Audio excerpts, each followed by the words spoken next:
Okay class, कल बस बस वो भी बात है, वो भी बस बस ठीक है ना। कल हम लोग संवैधानिक संशोधन विधेयक पढ़ रहे थे। हाँ आई थिंक हम लोग यहाँ पे है ना, ये भी पढ़ा। ठीक है, वीडियो शुरू करते हैं। बस बस बस प्रदीप जी, चलो पानी ले लेंगे किसी बच्चे से, बहुत बच्चे पानी ले। हाँ बस मेरा वो स्टूडेंट से बस चाहता हूँ। हाँ मैंने एक बनाया 14 फरवरी वाला, मेरा नहीं बनता है, समझ जाओ। मतलब मामा ने डिसाइड किया होगा ठीक है, ताजमहल बना दिया लोगों ने, हम इसी की बना। चलो ठीक है, तो शुरू करते हैं। वापस आ जाओ, चलो आ जाए आप। हाँ बिल्कुल सर, पर्दे डाल दीजिए सर, झाड़ू लेके जरा फर्श के नीचे, सर एक पोछा लेके फिनाइल मिला के सर वो जाला साफ कर दीजिए। सर का काम ही क्या बचा सर, वो संडे को क्या कर रहा है, वो घर में मम्मी कह रही है गाय भैंस नहलानी है। सर के समस्त प्रयोग करे जा सकते। आप सर के प्रयोग से अपने सर के प्रयोग पे आ जाओ। चलो वो मैं कर रहा हूँ। कल आप लोगों को मैंने ये बताया था कि बिल बिल बिल कितने प्रकार के होते हैं। बस अब एक्टिव हो जाओ। कल आप नहीं क्या बोल, शाबाश शाबाश, गुड। और अभिषेक बिल कितने प्रकार के होते हैं? गुड। कौन कौन से 4 प्रकार के बिल होते हैं बताओ।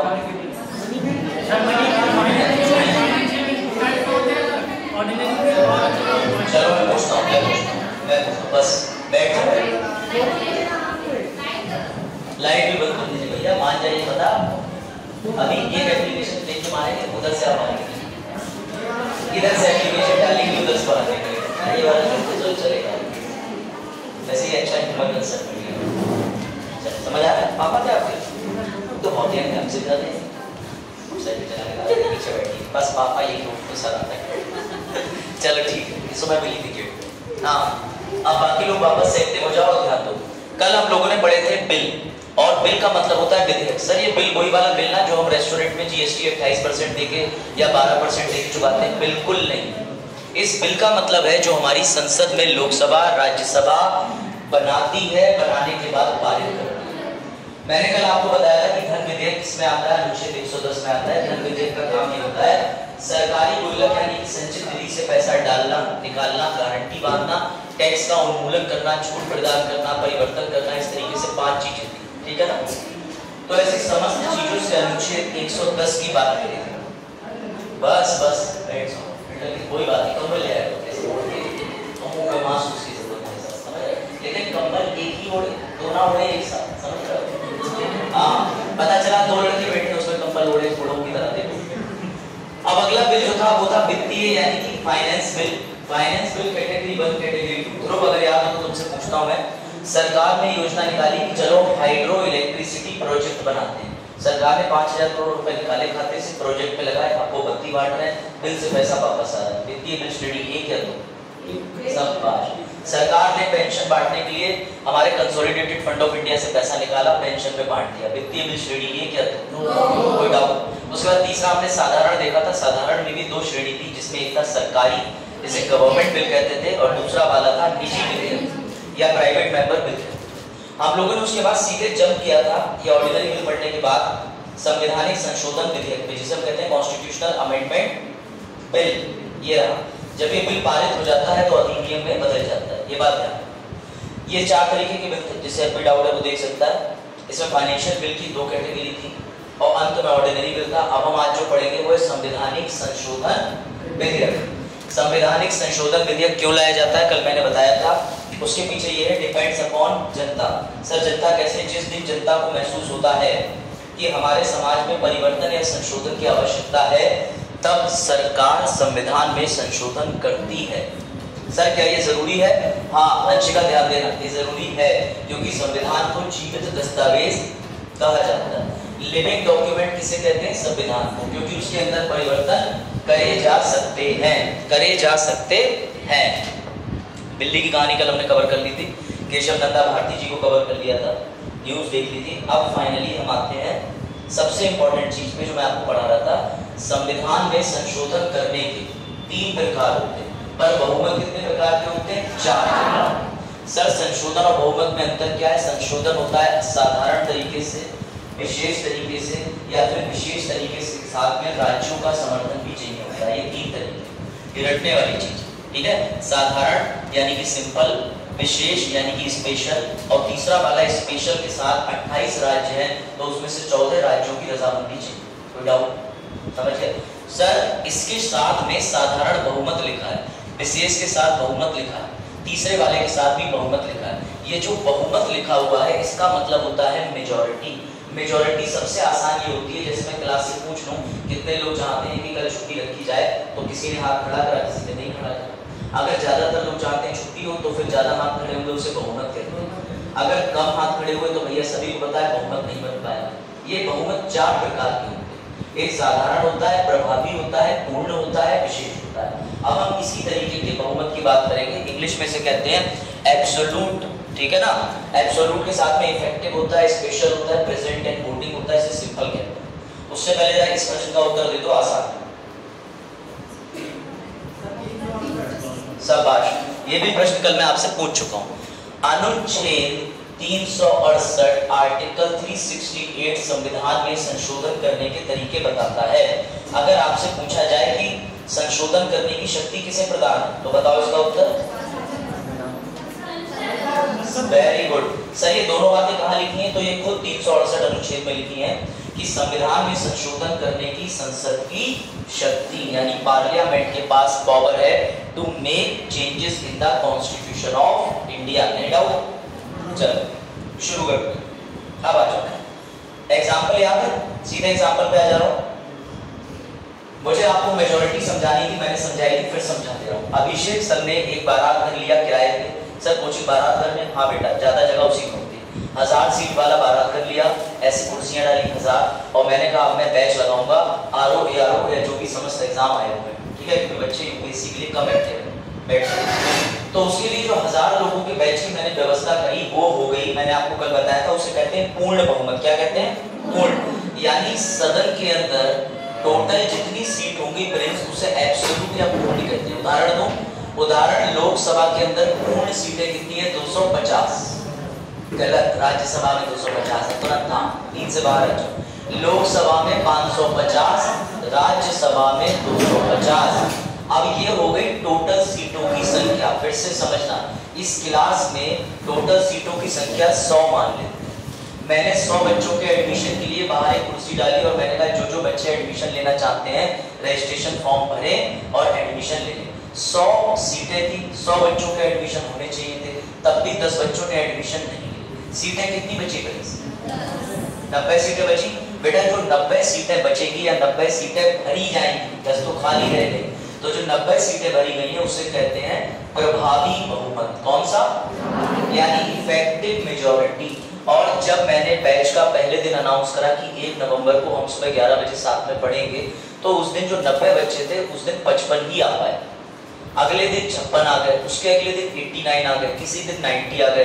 तो ये जो रोज इनका ऑर्डर बदल रहा है ना, इसे कहते हैं मतदान के लिए जो आज मौजूद है, यानी कि प्रेजेंट एंड वोटिंग, और इसे एक शब्द में बोलेंगे साधारण बहुमत। क्या बोलेंगे? साधारण बहुमत। अब इस चार्ट को एक बार फिर से देख लो। 1000 सीटें बारात घर में है, क्लास में पूरी, इसे कहते हैं एब्सोल्यूट मेजॉरिटी, पूर्ण मेजॉरिटी। सर कितना भी प्रयास करके कुछ सीटें खाली रह गई, कुछ सीटों में लोग नहीं भर पाए, तो जो सीटें भर गई उनको कहते हैं प्रभावी बहुमत। 100 सीटें खाली रह गई, उसे भूल जाओ। ठीक एग्जाम्पल, लोकसभा में 550 में से सीटें कितनी भरी है? 545। जो 5 सीटें खाली रह गई है उन्हें भूल जाओ। समझ गए? राज्यसभा में भी 250 सीटें हैं, उसमें से भरी कितनी है? 245, तो बाकी की 5 भूल जाओ। अब जितनी सीटें भरी हैं उसमें उस दिन कितने बच्चे आए या कितने बच्चे नहीं आए, किसी दिन ज्यादा आ गए, किसी दिन कम आ गए, ये वो संख्या है जो रोज अलग अलग हिसाब से चलेगी। इस संख्या को कहते हैं सिंपल यानी कि साधारण बहुमत। तुम्हारे सामने तीनों चीजें लिखी है, एक बार जरा बस 2 मिनट इसको समझ लो। किसी को डाउट हो फिर पहले एक बार इसको पढ़ पूछो, लिखो, फिर डाउट हो फिर पूछो, इसके बिना आगे नहीं बढ़ेंगे, पहले क्लियर होना चाहिए। पहले से ये चीज समझ में आ रही है? नाम आपकी होगा, आप ये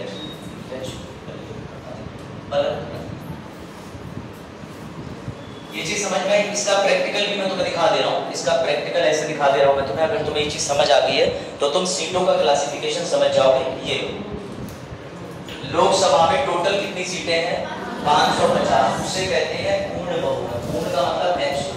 लेकिन मतदान करा लिया, सब कुछ करा लिया, पूरा प्रयास कर लिया, सीटें भर कितनी पाई? 545।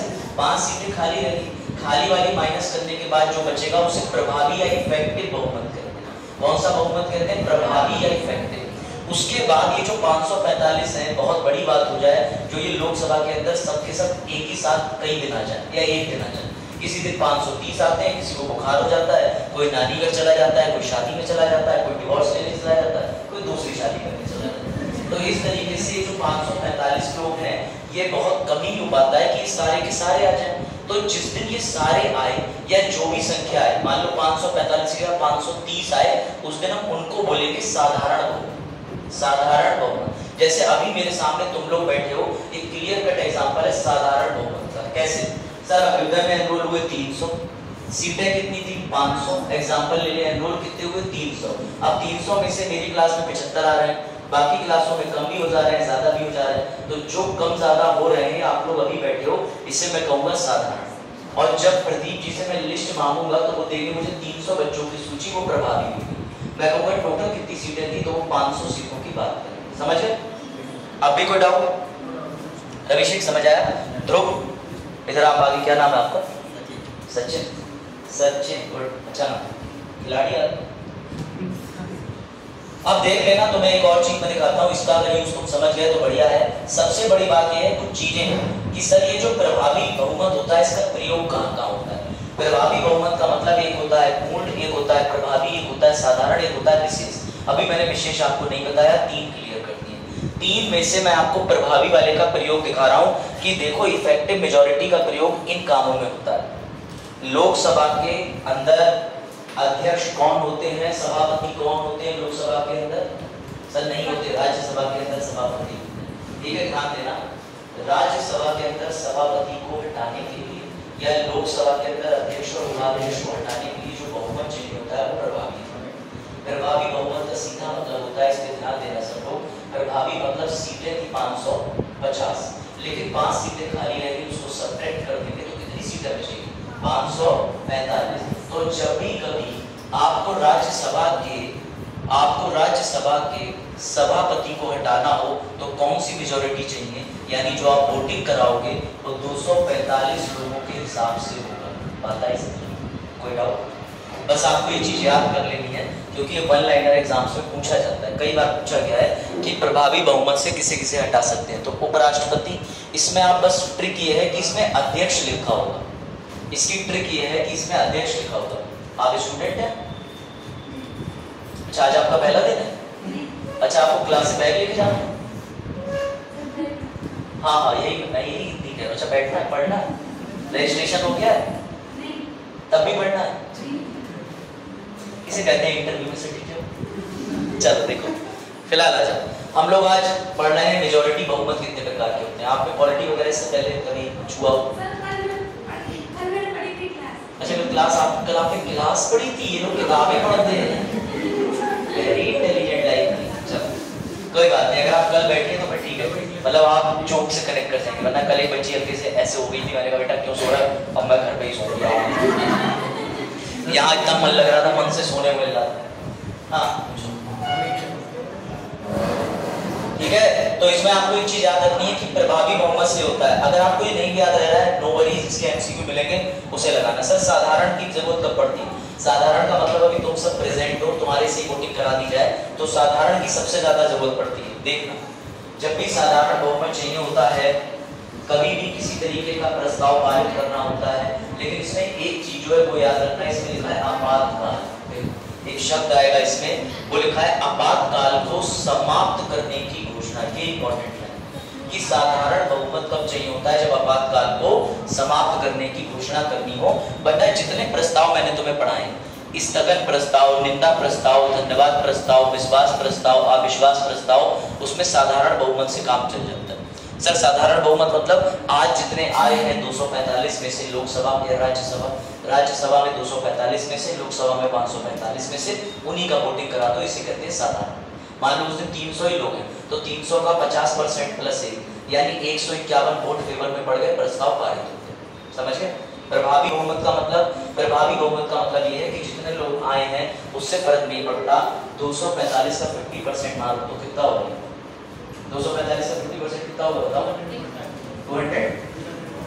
272.5 बिल्कुल ठीक, यानी 273 लोग चाहिए होंगे फेवर, तभी जाकर के प्रभावी बहुमत पास। अगर आपको ये चीज नहीं समझ आ रही बिल्कुल कंफ्यूज ना हो, ये जो जितनी प्रकार की मेजॉरिटीज हैं इससे ज़्यादा खास क्वेश्चन नहीं बनते, पर आपको इस मेजॉरिटी का जो यूज़ है, जहाँ से यूपीएससी एसएससी या कोई एग्जाम पूछता है मैं उस एरिया पे लेके चल रहा हूँ। ये एक लिस्ट है, इस लिस्ट को आप ध्यान रख पाए वेल एंड गुड, नहीं ध्यान रख पाए तो ज़्यादा नहीं 4-5 चीज़ें इसमें याद रखें जो एग्जाम में। ये सबसे आसान है, इसको कभी नहीं भूलते। सर पूर्ण बहुमत कब चाहिए होता है? पूर्ण बहुमत तभी चाहिए होता है जब सरकार बन के आती है, क्योंकि जितने लोग सीटें जीत के आए हमें सब चाहिए ताकि वो हाथ खड़ा करके कहते हैं कि हाँ हम बीजेपी या हम कांग्रेस वाले। उस दिन जिस दिन चुनाव का नतीजा आएगा, अभी 18वीं लोकसभा की वोटिंग होगी, वोटिंग के बाद सब लोग जीतेंगे, जीतने के बाद सब लोकसभा में आएंगे, उस दिन आपको पूर्ण बहुमत देखने को मिलेगा। अगर 545 सीटें भरी गई हैं या 543 भरी गई तो उस दिन एक कम एक आदमी बैठा हुआ होगा, एक कम एक सदस्य बैठा हुआ होगा, क्योंकि अगर उस दिन उसका हाथ नहीं उठा तो उसकी सदस्यता खत्म। तो ये तभी चाहिए होती है जब सरकार बनाए। इसके अलावा पूर्ण बहुमत का प्रयोग कहीं नहीं होता, इसके अलावा पूर्ण बहुमत का प्रयोग कहीं नहीं होता। इसके लो हाँ 245 राज्यसभा के, ठीक कह रहे हो आप।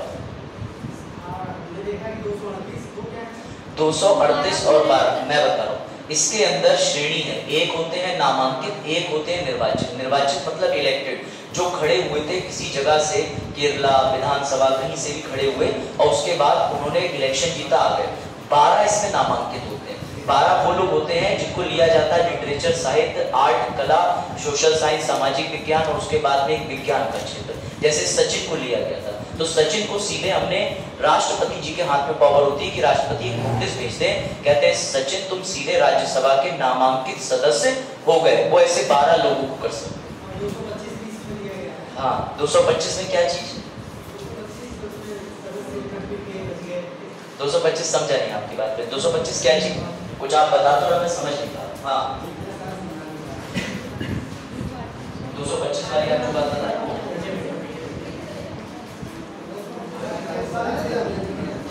हाँ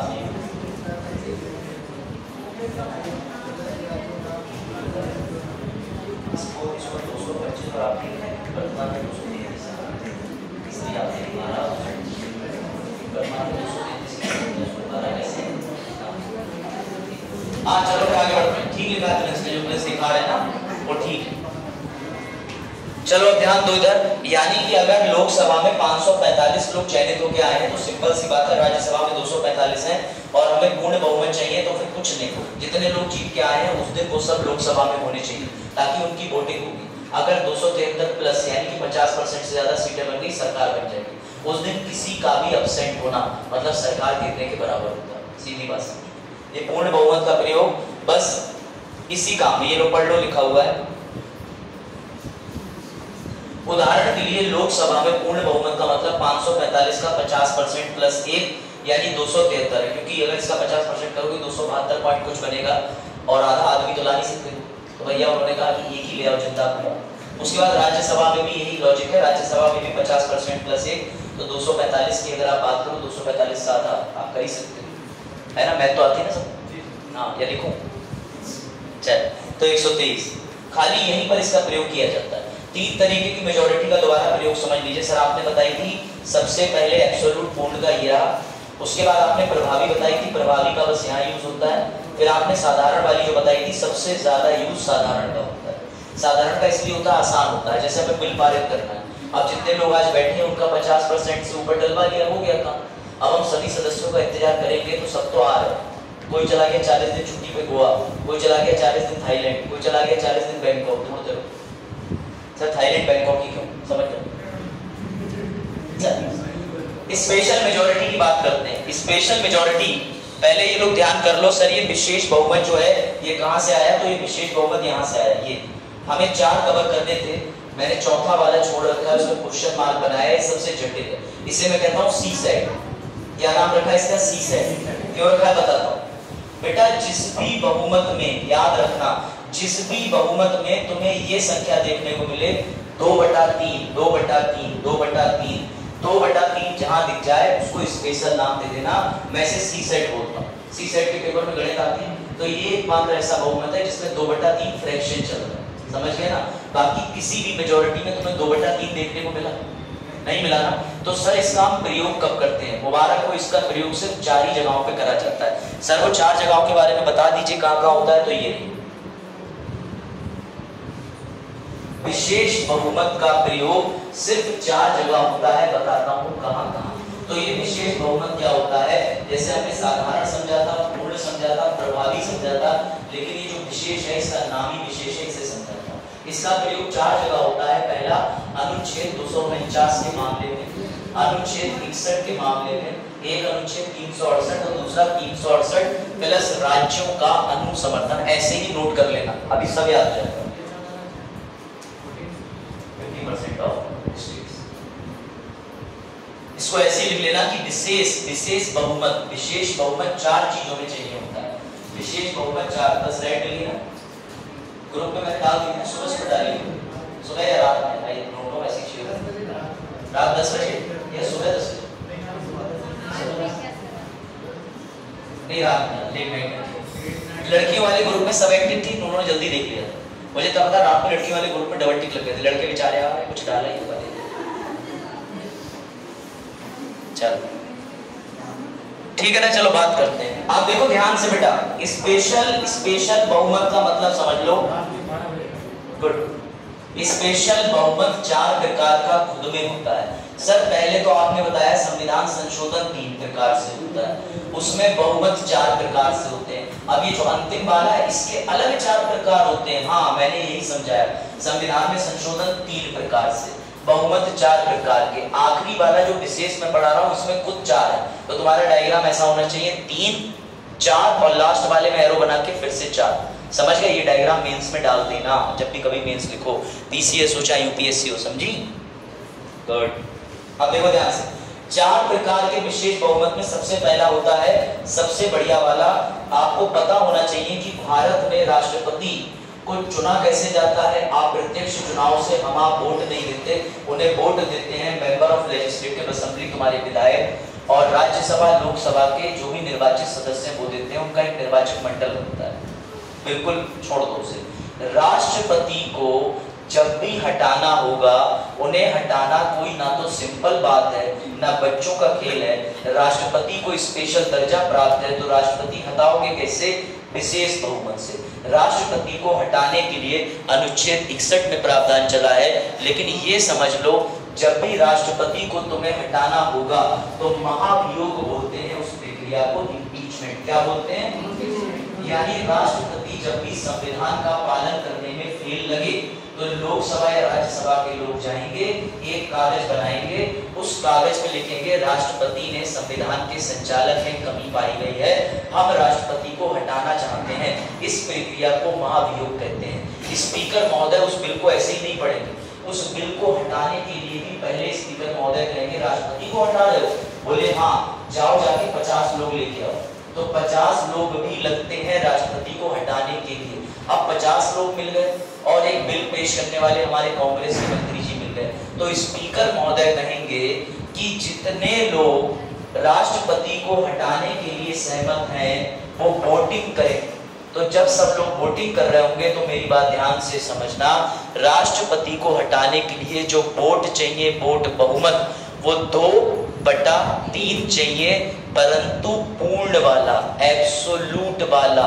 मैंने तुम्हें अभी थोड़ी देर पहले एब्सोल्यूट मेजॉरिटी बताई। पूर्ण का मतलब जितनी टोटल सीटें थी, लोकसभा में पूर्ण का मतलब 550, राज्यसभा में 250।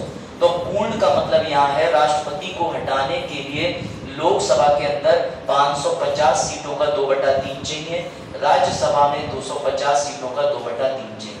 बिल्कुल मत सोना, फोकस कर। चल देखो, समझ गए? देख लो, ये लिखा है लोकसभा में 364 सीटें चाहिए, राज्यसभा में 164 चाहिए। सर ये 164 कहां से आया? तो थोड़ा सी सेट लगाओ, इसलिए मैंने सी सेट नाम दिया। 250 को इंटू 2/3 कर लो, आंसर आ जाएगा। लोकसभा की 550 सीटें 2/3 करो, ये आ जाएगा। सर पर आप 550 सीटों की बात क्यों कर रहे हैं? क्योंकि राष्ट्रपति को हटाने के लिए 2/3 चाहिए। कौन सी मेजोरिटी का? एब्सोल्यूट, यानी पूर्ण बहुमत का। इसलिए मैंने तुम्हें बहुमत पहले बताया, क्योंकि अब सिर्फ पूर्ण लिखा होगा, प्रभावी लिखा होगा, साधारण लिखा होगा, तो तुम्हें अपने आप वो चीज यहाँ पर फिट करनी। लाओ पानी नहीं तो बस बॉटल है, तुम ही पी लो। चल पी ले, इतना कम पानी, इतना ऐसे करके जैसे बोतल खोले अरे पी लो।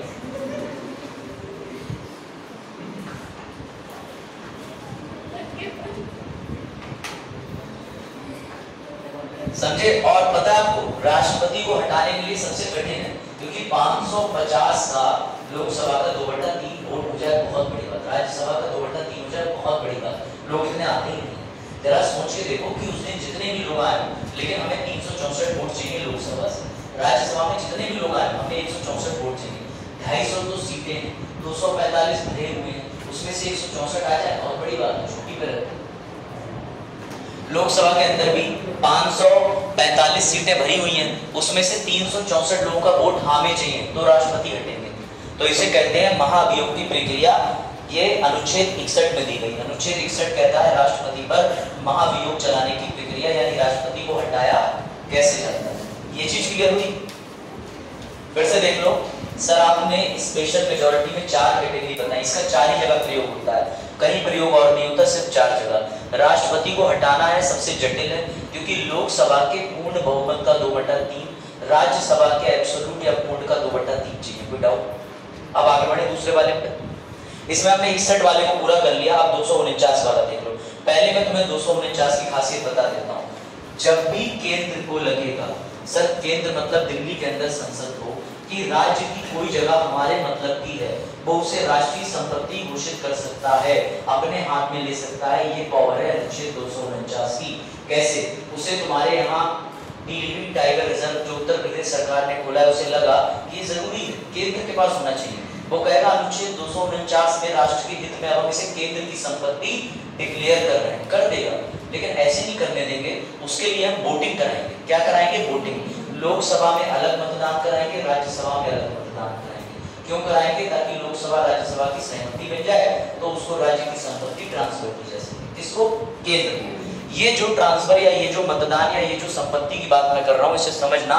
249 में साफ साफ लिखा है 2/3 कराया जाएगा उपस्थित और मतदान, यानी यह बात हो रही है सिंपल मेजॉरिटी की, साधारण बहुमत की।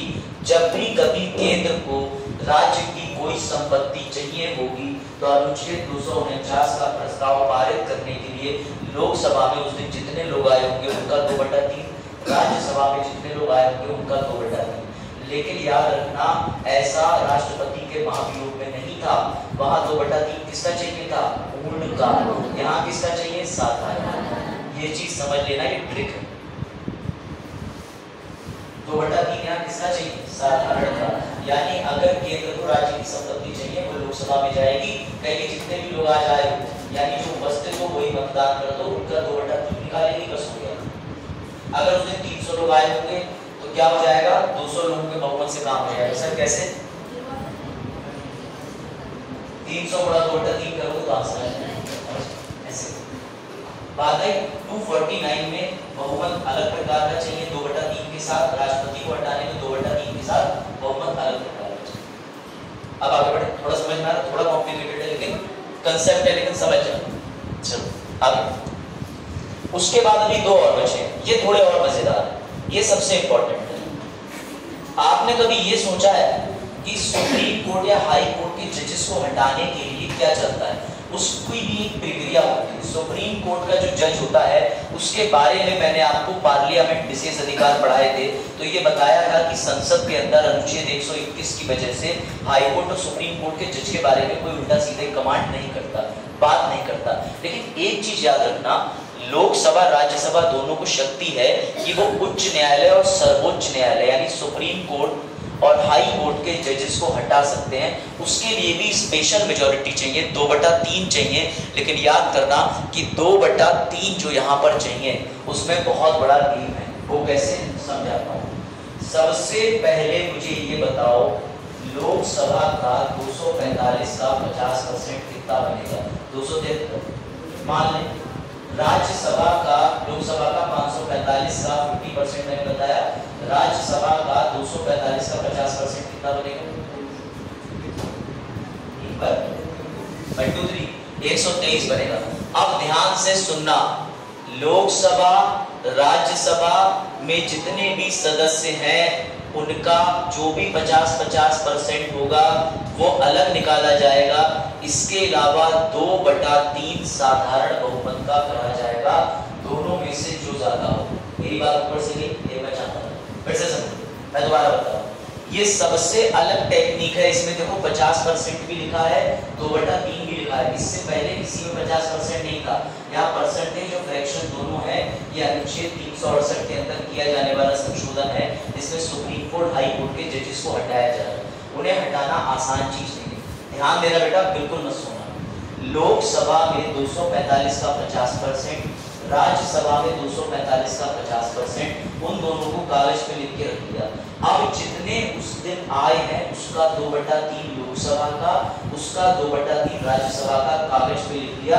तुम्हारे पास 4 आंकड़े आ गए, लोकसभा का 50%, राज्यसभा का 50%, लोकसभा का 2/3, राज्यसभा का 2/3। चारों को कंपेयर करो, 50% वाले ज्यादा हुए और अगर 2/3 वाले कम हुए तो ये बिल पारित नहीं होगा। 2/3 वाला ज्यादा हुआ 50% से तो ये पारित हुआ। ये कंडीशन है। ऐसा क्यों? क्योंकि 2/3 को 50% से ज्यादा की कंडीशन सेटिस्फाई करनी है। मैं बता दे रहा हूं तुम्हें फिर से, देखो देखो देखो देखो, मार्कर है ये रहा। कंडीशन समझना बड़े ध्यान से, क्योंकि ये वाली जो चीज है ना, इसके बाद जस्ट अगले वाले में पढ़ने की आवश्यकता नहीं पड़ेगी, यहीं पे समझ गए। मेरी बात समझना, मैं क्या कह रहा हूं। अगर मान के चलो ये रही लोकसभा, ये रही राज्यसभा। सर आपने पहले फॉर्मूला बताया कि 50% कंपेयर कर लो। लोकसभा में कितनी सीटें हैं? ठीक है, 545 का कितना ले लेते हैं? 273 ले लेते हैं। ठीक, इसका 123 ले लेते हैं। बेटा अब अंदाजे से मैं एक बात कह रहा हूं कि उस दिन लोकसभा के 545 में से मान के चलो सिर्फ 300 लोग आए, तो इस 300 का 2/3 करोगे। उस दिन राज्यसभा के 245 में से 200 ही लोग आए, इसका 2/3 करोगे। इसको और इसको दोनों को कंपेयर करोगे। अगर ये ज्यादा हुआ तो मुबारक हो, बिल पास। अगर ये ज्यादा हुआ तो बिल पास नहीं होगा, क्योंकि इसके साथ एक कंडीशन है कि ये इससे बड़ा होना चाहिए। ये वाली जो संख्या है वो इससे छोटी होनी चाहिए। कुल मिलाकर के ये संख्या बड़ी ही होनी चाहिए। समझे? फिर समझा दो एक बार, ऊपर से गया होगा माउस से, एक बार फिर बता दे। ठीक है, सोना नहीं, बहुत जटिल और बहुत आसान चीज है। मैंने ये कहा लोकसभा में कितनी सीटें भरी हुई है, इसका 50% ये लिखा है, 273 लिखा है ना, ज्यादा तो नहीं लिखा मैंने, 273। राज्यसभा का 50% 123। ये दोनों समझ गए। अब यहां पर एक लाइन खींच दो कि ये आंकड़े हैं। उसके बाद सदन में उस दिन 545 में से 300 ही लोग आए, 300 का 2/3 निकालो तो बनेगी संख्या 200। अब मुझे तुम दिमाग से बताओ, ये जाता है कि ये जाता है? ऊपर वाला जाता है कि नीचे वाला? ऊपर वाला जाता है ना, तो ये फेल हो जाएगा। क्यों?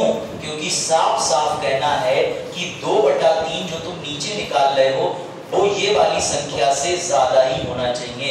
यहाँ इस वाली संख्या से ज्यादा नहीं है, अन्यथा ये बिल फेल हो जाएगा, ये बहुमत फेल हो जाएगा। ये ट्रिक आपको हर हाल में 50% से ज्यादा ही लाना है। अगर ये 50% वाला नियम लागू करेंगे तो बिल अक्सर फेल ही हो जाता है। फिर से समझा दो किसी को ना आया, एक बार और देखो, जब तक तुम्हें समझ ना आ जाए लेक्चर का फायदा क्या।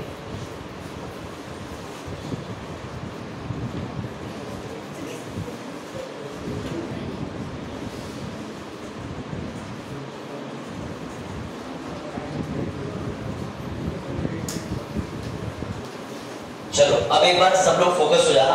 थोड़ा सा सी सेट है, सी सेट का मतलब गणित है, बहुत ध्यान देना।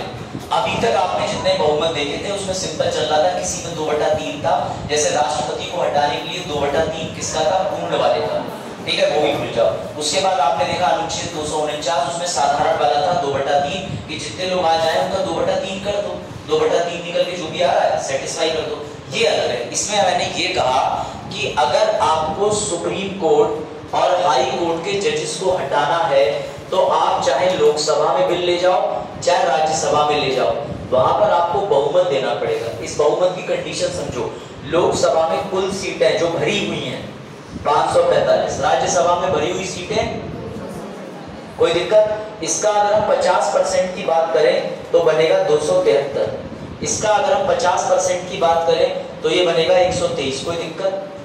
यहां तक समझ लो। अब ये कहना है उनका इस फॉर्मूले का कि बेटा ये जो आंकड़ा है 273 123 ये लोकसभा का 50% है, ये राज्यसभा का है। हमें चाहिए 2/3, कितना चाहिए? अब हम 2/3 निकालेंगे, लेकिन 2/3 किसका निकालेंगे? इसमें से आज आए हो 300 लोग, इसमें से आज आ गए मान लो 220 लोग। अब हमने 300 का 2/3 करा तो तुम्हारे सामने आंसर आएगा 200, कोई दिक्कत? अब हमने 220 का 2/3 करा तो इसका आंसर कितना आएगा? जो भी कैलकुलेशन में आए 110 या कुछ ऐसी आएगा। तो अगर मैं बात करूं तो मुझे बताओ ये ज्यादा है कि ये ज्यादा है, ये ज्यादा है कि ये ज्यादा है? अभी भी सर हमें ये ज्यादा दिख रहा है तो ये फेल हो जाएगा। यानी अगर इसकी संख्या 290 आती, इसकी 140 आती तो मुबारक हो, बिल पास हो जाता या बहुमत मिल जाता। आप समझे?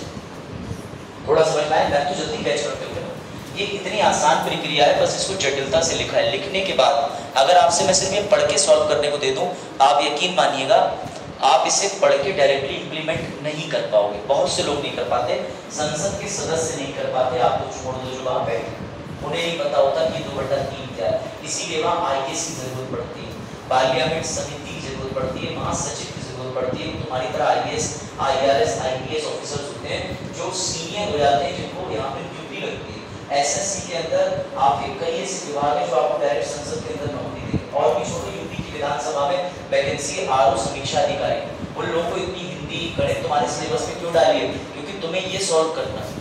मंत्री जी करेंगे, टाइम है, मंत्री कहेंगे अरे यार पढ़ो होगा जो है बिल पास करो। मंत्री जी पे इतना टाइम नहीं है बेटा कि वो छोटी सी कैलकुलेशन करना है, इसलिए तुम्हारे सिलेबस में कैलकुलेशन डाली। एक डीएम जो होता है जब वो किसी जिले में जाता है तो वहाँ उसके सामने गरीब वर्ग आता है, अमीर वर्ग आता है, इसलिए उसके सिलेबस में पता क्या डाला गया? उसके सिलेबस में डाला गया है एथिक्स। एथिक्स का मतलब होता है न्यास, छोटे के साथ कैसा व्यवहार करो, बड़े के साथ कैसा नैतिक व्यवहार करो। उसे क्यों पढ़ा रहे हैं? उसे मॉरल साइंस क्यों बता रहे हैं कि ईमानदारी क्यों होती है, पंक्चुअलिटी की क्यों जरूरत है, सत्यता की क्यों जरूरत है, निष्ठा की क्यों जरूरत है, ताकि वो सिलेबस में इतनी बार पढ़ ले कि उसके मन में गांधी जी के किस्से अहिंसा का चैप्टर बैठ जाए, और जब वो जिले में जाए तो वो चाह के भी ईमानदारी और पंक्चुअलिटी के अलावा कुछ करना पाए। ज्योग्राफी क्यों पढ़ाते हैं? तुम्हारी ड्यूटी लग गई म्यांमार, ये तुम्हारी ड्यूटी लग गई वो भी छोड़ो, तुम्हें भेज दिया उन्होंने असम में, अब तुम्हें पता ही नहीं कि असम में ब्रह्मपुत्र बहती है, पानी रहता है, बाढ़ आ जाती है, कैसा क्षेत्र है। अब तुम वहाँ पे आराम से BMW खरीद के ले, तुम्हें तमीज ही नहीं कि वो पहाड़ी इलाका है कि समतल इलाका है, तो तुम रह पाओगे। वो चाहते हैं कि एक आईएएस ऑफिसर को 360 डिग्री जानकारी होना चाहिए, इसलिए सीसेट डाला गया। पता चला बैंक का एम्प्लॉय आ गया, बोले वो मामला ये है कि मेरा 12% का ब्याज छुपा नहीं पा रहा है। अब ये कहेगा 12% कितना होता है तो सिलेबस भी नहीं था, तो हंसेगा बैंक वाला, कहेगा ही डीएम साहब को चक्रवर्ती ब्याज कंपाउंड इंटरेस्ट नहीं पता, तो इसलिए उनके सिलेबस में सीसेट डाला गया। अंग्रेजी थोड़ी डाली गई कि समझ लो, गांव के लोगों को हिंदी में संबोधित करोगे, लेकिन अगर वो संविधान को कोई अनुच्छेद लेके आ गए तो उससे तो तुम तो अंग्रेजी में पढ़ लो। तुम कह रहे नहीं सिलेबस नहीं था, गाँव वालों चले जाओ, पता चला वहाँ दो लोग रोड पे लड़ रहे हैं, 2 गुट लड़ रहे ऐसे करके आपस में।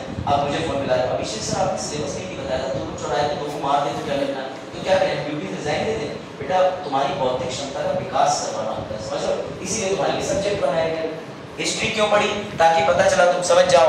अब तुम गए ताजमहल पे, तुम पूछ रहे हो उधर से बोला कि ये ताजमहल क्यों था, तो कह रहे डीएम साहब को ये नहीं पता ताजमहल बना। समझो सिलेबस का लॉजिक है ना, पर्यावरण का, इन सब चीज का, इन सब चीजों का लॉजिक है, तभी तो सिलेबस बना है। और सिलेबस बड़ा प्रैक्टिकल है। अभी तुम्हें जब मैं राष्ट्रपति पढ़ाऊंगा तो राष्ट्रपति में तुम देखोगे कि पूरा चुनाव एक आईएएस ऑफिसर रिटर्निंग ऑफिसर करा देगा और बड़ा मजा आएगा। चलो बढ़े आगे। अब आपने सर ये जो इतनी पूरी प्रक्रिया बताई, हाँ जी, ये जो पूरी दीवार पे रखी है इसको as it is copy paste करके और बिल लोकसभा राज्यसभा में बहुमत से पास करके जब राज्यों के पास भी भेज दिया जाता है, सर कौन से राज्य, उत्तर प्रदेश, बिहार, मध्य प्रदेश, 28 राज्यों के पास जाता है और उनमें से 14 राज्य उस बिल पे हाँ कह देते हैं, तो वो बन जाता है ये चौथी श्रेणी का बिल, जिसे कहते हैं कि विशेष बहुमत एवं 50% राज्यों का अनुसमर्थन। सर ये क्या है, एग्जाम्पल दो। जीएसटी भारत के हर राज्य में लागू हुई कि नहीं? हुई कि नहीं? क्यों हुई? सबसे पहले लोकसभा राज्यसभा ने उस बिल को पारित कर दिया। सर कैसे पारित करा? ये रहा फॉर्मूला, लोकसभा के 50% से ज्यादा 2/3 लाख के, राज्यसभा के 50% से ज्यादा 2/3 लाख के। अगर कम हो जा रहा था तो जीएसटी बिल फेल हो जा रहा था। इसलिए देखना कभी कभी बिल को 10-20 साल लग जाते हैं, सरकार बहुमत ला ही नहीं पाती, मेजोरिटी ला ही नहीं पाती, बिल पारित कैसे हो जाएगा?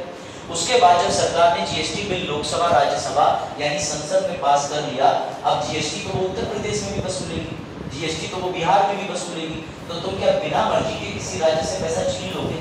नहीं छीनोगे। इसलिए जीएसटी बिल को राज्यों के पास भेज दिया गया। उत्तर प्रदेश ने अपने यहाँ विधानसभा में बिल पढ़ा और उसने साधारण तरीके से पास कर दिया। सर वहां 2/3 नहीं होता, वहां सिर्फ साधारण का मतलब जितने लोग आए थे उन्होंने हाथ खड़े करे, बोले जीएसटी देश के लिए अच्छा है, आगे बढ़ाओ। यही काम बिहार में करा, यही काम महाराष्ट्र में करा, यही काम मध्य प्रदेश में करा। जब 14 राज्यों से 50% की कहानी बन गई तो तुम्हें जीएसटी अधिनियम देखने को मिल गया। सर ऐसे ही और चीज बता दीजिए, शिक्षा नीति, राष्ट्रीय शिक्षा नीति, शिक्षा दोनों के लिए बनाई जाती है, राज्य के लिए भी केंद्र के लिए भी। जीएसटी भी समावर्ती सूची में आता है, राष्ट्र के लिए भी केंद्र के लिए। तो उस पे जब बिल पास होता है तो ये अंतिम श्रेणी कैटेगरी 4 का बिल है या बहुमत है। इस बहुमत के अंदर 2/3 का ये वाला फॉर्मूला प्लस 50% राज्यों का समर्थन चाहिए। कोई डाउट? अभी भी कोई इशू है फिर से पूछ सकते हो। मैं तुम्हें एक बार वापस से चार्ट लगा दे रहा हूँ, इसमें तुम्हें जो ना समझ आया पूछो, 10 बार पूछो, 50 बार पूछो, जब तक टॉपिक क्लियर ना हो पूछो। तुम्हारी ड्यूटी है पूछना, मेरी ड्यूटी है बताना, लेकिन एग्जाम में करना चाहिए, सीधी बात। उस ड्यूटी में लापरवाही। अभिषेक समझ आया? तो ये बताओ, ये 2/3 वाला सीन नहीं बस समझा क्या लिखा मैंने दीवार पे? मैंने जो है वो अलग तरीके की पेंटिंग बनाई है, इसमें दिखाओ कि क्या है, चोली में चोली है या वो भी कौन कर रहा है? हाँ तो लिखा ऐसे समझो।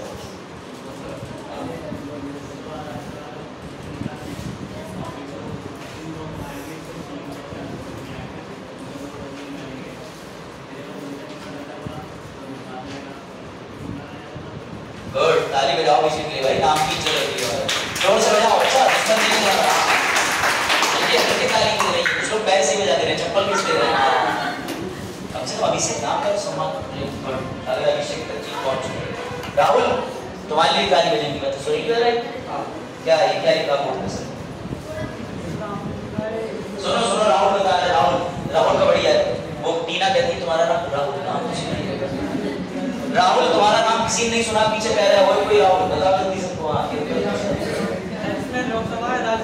हाँ सुन लो, राहुल की बात सुन लो, अच्छा समझ रहा है?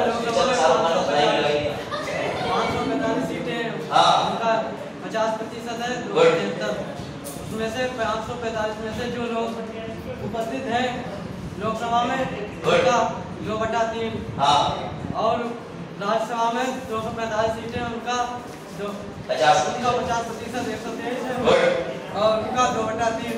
उससे जो निकलेगा, जो बहुमत 2/3 वाला होगा वही। वेरी गुड, क्लैप बजाओगे? क्या तुम मसाला का वैसे ही कर रहे हो? अच्छा नहीं, बाकी ताली बजा रहे हो, अंगूठा बजा रहे हो। मनोज तुम्हारे दांत पीली में मैं देखता हूँ।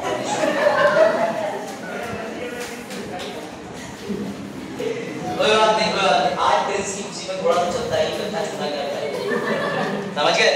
तो भैया थोड़ा चल गया। तो तुमने चौथी वाली जो मेजॉरिटी है उसको भी समझ लिया। इसमें याद रखना, राष्ट्रपति के महाभियोग में 2/3 चाहिए, लेकिन पूर्ण का 249 में हमें क्या चाहिए था? राष्ट्र जब भी कोई केंद्र राज्य की संपत्ति अपने नाम कर लेता है तो साधारण वाला चाहिए होता है। 368 के अंदर ये लिखा हुआ फॉर्मूला कि 50% और 2/3 के अंदर कंपेयर किया जाता है, तौला जाता है, इसमें से 2/3 ज्यादा ही होना चाहिए। उसके बाद ये 2/3 को उठा के रख दिया जाता है राज्यों के अनुसमर्थन के साथ, यानी हर राज्य में जाएगा।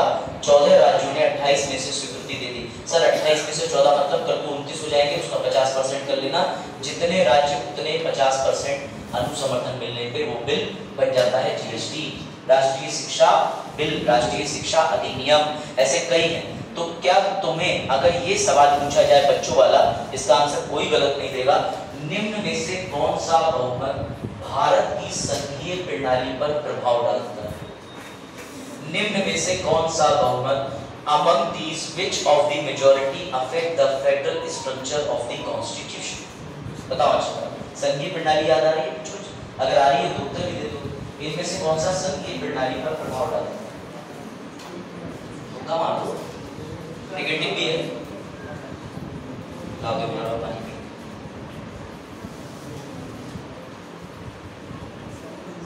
बताओ उत्तर दो। ठीक है, तुक्का मारना तो नेगेटिव ही आयोग, ऐसे ही आयोग बोले तुक्का मार देते हैं, हमें चेक करना पड़ता है नेगेटिव डाल दो। बेटा दिमाग लगाओ, फेडरलिज्म संघीय प्रणाली मतलब केंद्र के लिए अलग कानून, राज्य के लिए अलग कानून। कौन सा बिल है जो यहाँ पर, कौन सा बहुमत है जो राज्यों को भी छू रहा है? कौन सा है? 368 के पास राज्यों का अनुसमर्थन।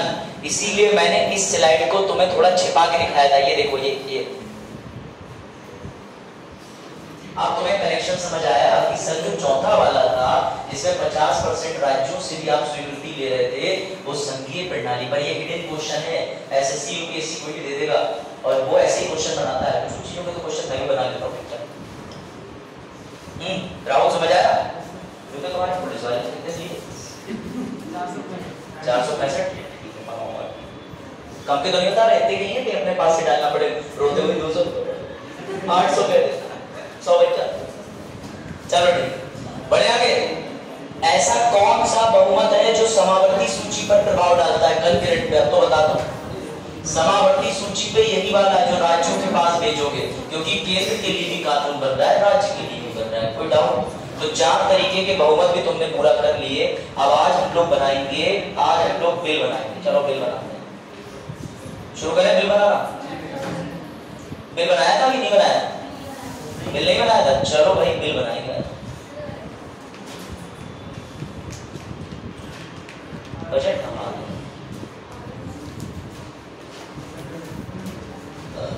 चलो पहले बिल ही बना लेते।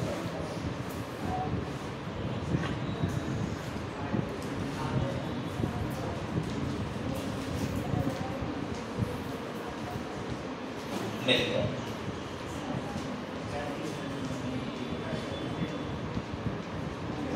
चलो ये बिल बनाते हैं आज, ठीक है? अब देखो मैं फिर से रिपीट कर रहा हूँ, जो अब इस क्लास में नया भी आया वो थोड़ा कनेक्ट कर पाएगा, उसके लिए बता दे रहा हूँ। हम लोग संसद पढ़ रहे हैं, ठीक है? संसद के अंदर हम लोग जितना डीप जा चुके हैं, जितना कवर कर लिए, ग्रुप D2A कोई एग्जाम ऐसा नहीं है जिसका कोई प्रश्न तुमसे ना बने। अगर नहीं बना पा रहा तो कोई बात नहीं, समझ जाना कि तुम क्लास में रेगुलर नहीं रहे हो, या तुमने धोखे धाके में बचपन में कुछ गलतियां करी हैं, इनका पाप तो तुम हो, समझे? ठीक है, तो ध्यान से देना, क्योंकि मास्टर तुम्हारे लिए 109 पन्नों की स्लाइड लेके आ रहा है, इसका मतलब मास्टर तो पढ़ रहा है, ठीक है? चलो देखो, मैंने ये बताया कि हमारी संसद का काम होता है बिल बनाना, बिल बना करके बिल पे चर्चा करना, बहस करना, मतदान करना और फाइनली बिल को पास कर देना। सर आप एक चीज बताइए, बिल क्या है? बेटा ये बिल वही है जैसे तुमने देखा नई शिक्षा नीति, जीएसटी अधिनियम, दिल्ली सर्विसेज बिल, तुम्हारे भारत में जो स्कॉलरशिप तुम्हें मिल रही है ना, इसके लिए भी तुम्हारे लिए नेशनल स्कॉलरशिप पॉलिसी, बहुत सारी चीजें। ये सरकार जो भी बैठ के नीति बनाती है ना, उसे बिल कहते हैं। बात आई समझ में? सरकार की नीति इज इक्वल टू बिल, और जब वो बिल पास हो जाता है तो सरकार की नीति परमानेंट बन जाती है, यानी वो लाभ और वो नीति सफल होना शुरू हो जाती है, लोगों को फायदा पहुंचना शुरू हो जाता है। उसी नीति को आज हम बनाएंगे, इसीलिए बुड्ढा बीमार है, वो देखो सोचता है, वो ये कह रहा है कि बिल कैसे बनाऊं, उसे भी कोल्ड हो गया है ना। चलो ध्रुव, यहाँ तक कोई डाउट? चलो अब सबसे पहला कठिन सवाल जो कि आना चाहिए था, आवाज आता है? सबसे पहला कठिन सवाल जो बच्चों के दिमाग में घूम रहा है, सर बिल बनाना संविधान के कौन से अनुच्छेद में लिखा हुआ है? तो दोस्तों तुम्हें मैं बता दूं, बिल बनाना संविधान के किसी अनुच्छेद में नहीं लिखा हुआ है। बिल बनाना लिखा हुआ है ROPCOB। सर ये कौन सी बीमारी का नाम है? वायरस से होती है कि बैक्टीरिया से? बीमारी नहीं है, इसका मतलब है संसद के अंदर कार्य संचालन एवं प्रक्रिया नियम 1951 ये संसद ने खुद ही बनाए हैं। संसद ने कहा कि रोज रोज प्रिंस आके हमसे पूछने लगते हैं मेरा बर्थडे कब है, मेरा बर्थडे कब है, तो हम कैलेंडर में 20 तारीख की तिथि डाल दे रहे हैं। ये देखो कैलेंडर टांग दे रहे हैं, तुम्हारा जब मन करे ऐसे किताब खोलना, 20 अक्टूबर देखना और ताली बजा के हैप्पी बर्थडे बोल देना। समझ गए? यानी जिस दिन जो होना है उस डेट को, उस नियम को किताब में लिख के संसद के अंदर किताब रख दी, उसी किताब का नाम है रॉबकॉप। कोई डाउट? ये किताब जो है ये संसद की किताब है, लोकसभा की अलग है, राज्यसभा की अलग है। समझी मैडम? क्या नाम है? रुखसा राजेश्वरी। और आपका? दोनों ले रहे हो एक ही बार में नाम? एक जना लो ना, कैसे सुनाई देगा? मेरे वैसे ही हैं। आप बताओ। रूबी और मीरा। रूबी, मीरा, राजेश्वरी। RMR, एक आर और होता, RRR बन जाता। ठीक है, तो तुम्हारे नामों में छुपा है जो राज वो देखेंगे हम यहाँ। मुझे सोच रहा था कि रॉबकॉप बन जाता। तो देखो, बिल बनाने की प्रक्रिया बड़ा आसान है। बिल लोकसभा राज्यसभा दोनों जगह पेश होते हैं, तो दोनों जगह बनते भी हैं। ऐसा कुछ नहीं कि बिल किसी फैक्ट्री में डाला इधर से और उधर से पक्का एक्ट बन के आ गया, ऐसी कोई फैक्ट्री सुविधा नहीं। बिल बनाने के लिए मंत्री जी को ही समस्या उठानी पड़ती है। कैसे? मंत्री जी एक दिन रात में सो रहे थे, उन्हें आइडिया आया हर घर KBC योजना, मैं हर घर 2 सवाल मोबाइल में भेजूंगा, आंसर देंगे, 1000 रुपए भेज दूंगा। अब मंत्री जी को ऐसी योजनाओं के सपने आते रहते हैं, तो मंत्री जी उन योजनाओं को अपने दिमाग से कागज में उतारते हैं, जिसे बिल कहते हैं। कोई डाउट? यही बिल बनाने को आज हम देखेंगे, यानी मंत्री जी नीति कैसे बनाते हैं। तो सबसे पहले जब मंत्री जी को लगता है कि मुझे कोई नीति बनानी है, तो सबसे पहले मंत्री जी क्या करते हैं? सचिव को फोन करते हैं। सचिव, तो सचिव कहता है हाँ मंत्री जी बोले, ऐसा है मेरे दिमाग में आइडिया आया है, हर घर फुटबॉल योजना का पीछे, इधर से घर में फुटबॉल डालूंगा, उधर से खिलाड़ी निकालूंगा, इधर से घर में फुटबॉल डालूंगा, उधर से रोनाल्डो निकालूंगा। ठीक है? तो सेक्रेटरी साहब ने कहा जी मंत्री जी योजना तो बहुत अच्छी है। बोले मैंने तुझे बताई नहीं है, मैंने आदेश दिया, ये जो मेरी योजना है ना इसको कागज पे लिख के सुंदर सुंदर फूल पत्ती लटाएं बना के और चुपचाप जाके संसद में पेश कर। तो अब मंत्री जी के लिए सेक्रेटरी साहब उस पन्ने को, उस आइडिया को फॉर्मेट में उतारेंगे। किसमें उतारेंगे? फॉर्मेट में। सर ये फॉर्मेट क्या होता है? बेटा फॉर्मेट का हिंदी मतलब होता है प्रारूप। प्रारूप। तुम्हें कॉलेज से एप्लीकेशन फॉर्म मिलता है एडमिशन के लिए, वो क्यों देते हैं फॉर्म? वरना इनसे कहा जाए एडमिशन के लिए जानकारी लिख के दे दो। ये लिख के दे दी @Prince Charming मेरी आईडी इंस्टाग्राम, आपकी डिटेल कहीं। तो भैया उन्हें पता है तुम्हारी जानकारी चाहिए, नाम, पिता का नाम, मम्मी का नाम, तुम्हारा इंस्टाग्राम अकाउंट नहीं चाहिए, इसीलिए उन्होंने प्रारूप बनाया ताकि तुम प्रारूप में जो आवश्यकता हो वो लिख दो। वरना तुम कॉलेज के अटेंडेंस लिस्ट में चलाते हाँ चमगादड़ों का राजा, शेर का बच्चा, गली का राजा, पता नहीं क्या चलाते। इंस्टाग्राम पे अकाउंट होते हैं, छपरी अकाउंट होते हैं। लड़कियां भी कम नहीं है, पापा की परी उड़ ना सकती। ठीक है? तो भैया ऐसा हुआ था, एक दिन मेरा छोटा भाई सीरियस हो गया, वो मेरी सबसे छोटी बहन को छत पे ले गया, बोले इसे गिरा दे क्या उड़ेगी? मैंने कहा बेवकूफ, क्यों तू माँ बाप से डांट खाएगा? भैया वो पापा की प्रिंसेस, मतलब पापा को प्यारी है, पापा उसे परियों की तरह रखते हैं, ये नहीं कि तू रात में इसको फेंक देगा उड़ रही हमारे घर पर। तो समझ रहे हो भैया? तो ऐसे घर में तुम लोग आने से पहले सोच लेना कि तुम सर से मिलने आओ, घर वाले सरिया निकाल। चलो चौक सपाट, अब आ जाओ। तो भैया मंत्री जी ने अपना विचार उत्पन्न किया, सेक्रेटरी महोदय को उन्होंने विचार सुनाया, सेक्रेटरी महोदय ने फॉर्मेट करा। अब ये भी तो हो सकता है कि सेक्रेटरी साहब ने जब उसे प्रारूप में ढाल दिया तो सेक्रेटरी साहब गए भाग भाग के स्पीकर के पास। स्पीकर कौन? लोकसभा का जो ऊंची कुर्सी पे बैठता है अध्यक्ष, राज्यसभा का जो ऊंची कुर्सी पे बैठ के कहता है बैठ जाओ, शांत हो जाओ, वो वहां का सभापति। अब जैसे हम लोकसभा की बात ले लेते हैं, वहां बिल बनाते हैं।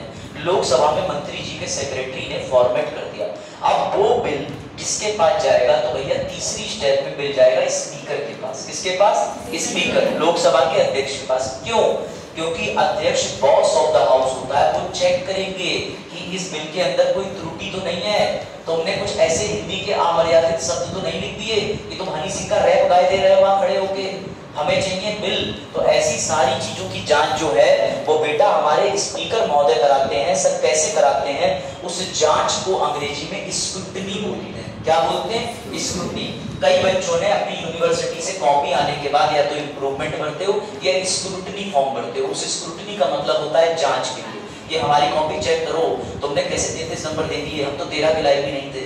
ठीक है, मतलब पढ़ाने के लिए देते ना, कम के लिए तो नहीं देते ना। कोई ऐसा तो कम के लिए देता हो कि मेरे 80 आ गए, 80 आ गए, मैं 70 करा, ऐसा तो कोई नहीं ना। अच्छा, ऐसी घटना हुई है वैसे हम क्या है क्या उन्होंने विजय स्कूटी के लिए बस क्या क्या हुआ था। देखो तो जैसे ही अब स्पीकर महोदय, सर आपने तो वहां स्पीकर का नाम न लिख के प्रिसाइडिंग ऑफिसर लिखा है। बेटा लोकसभा राज्यसभा के जब संयुक्त में नाम लेता हूं दोनों को तो पीठासीन बोलते हैं, कोई दिक्कत। पीठासीन का मतलब ये बिल लोकसभा में गया होगा तो अध्यक्ष का नाम, राज्यसभा में गया होगा तो राजीव किसका नाम, सभापति का। जैसे ही पीठासीन महोदय उस बिल की स्क्रूटनी कराते हैं, जांच, वैसे ही महोदय उसके ऊपर लिख देते हैं आई ग्रांट लीव। सर इसका मतलब इतनी मेहनत बेकार, उन्होंने बिल को छुट्टी दे दी। बेटा यहाँ लीव का मतलब होता है अनुमति प्रदान करी। यहाँ LEAVE का मतलब छोड़ के जाना नहीं, यहाँ लीव का मतलब होता है कि उन्होंने बिल पेश करने की अनुमति आपको दे दी है, प्रदान कर दी है। क्या बोलेंगे स्पीकर, आई ग्रांट लीव, IGL, आई ग्रांट लीव। क्या बोलेंगे पलक वर्मा, आई ग्रांट लीव। क्या बोलेंगे जो भी हो, आई ग्रांट लीव। बताओ क्या बोलेंगे, क्या बोलेंगे। तुम्हारे घर पे क्या कही पापा ने, अभी आई ग्रांट तो नहीं कहेंगे। हाँ क्या बोलेंगे स्पीकर महोदय, इधर लास्ट में क्या बोलेंगे, शाबाश। यानी आगे तक आवाज आती है। मैं यहाँ से जाऊंगा, बेचारे बच्चे डेली शकल नहीं देख पाते। अरे मतलब आगे रहने से आई कांटेक्ट बनता है, टीचिंग, समझ रहे हो। ये भी नहीं देख पाते हैं तो ये रिश्ता क्या कहलाता है। तो देखो इधर देखो, इधर नाटक आता था ये, अब भी चल रहा है। मैंने वहां तक देखा था जब मिट्टी लौट के दोबारा आ गया था और उन्हें चूड़ी तोड़ दी थी, उसके ऊपर बैठ के फिर मिली उठ खड़े हुए थे। उसके बाद से मुझे पता है, उसके बाद मेरी मम्मी वो नाटक आज भी देखती है, फिर टेलीकास्ट। चलो क्या हुआ, सिर में दर्द हो रहा है, कोई बात नहीं, टेंशन ना लो, तुम आज तुम पढ़ के जाओ, पूरे बदन में दर्द हो। चलो समझो, वापस आ जाओ। हाँ ठीक, अरे बस हो गई चिंचा, वो ये तारे मई लाल रंग की शर्ट में खून से मरा था, गाड़ी पलट गई थी, टेम्पो में आ रहा था, देख लो भैया ठीक है, तुम हो, तुम एक एक डिटेल याद कर लेते हो, यहाँ भी डिटेल याद करो, मिकी को भूल जाओ, समझ गए। उसके बाद बनने का दोबारा है। अरे चलो वापस आओ, अरे तुम जोक नहीं समझते।